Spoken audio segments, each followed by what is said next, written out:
This lecture is first in the series of sonography of urinary tract, and this lecture covers the technique of sonography, normal appearance and variations of the urinary tract.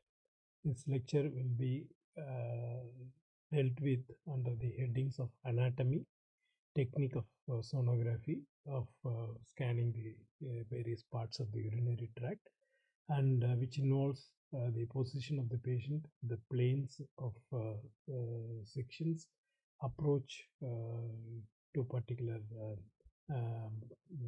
parts, protocol, normal sonographic appearance of the various parts of the urinary tract, nomogram, that is the measurements, normal measurements, and variations in the normal anatomy, and this because it is a long lecture, it will be covered in parts. Part 1 covering the kidney, part 2 covering the collecting system and the bladder and the urethra.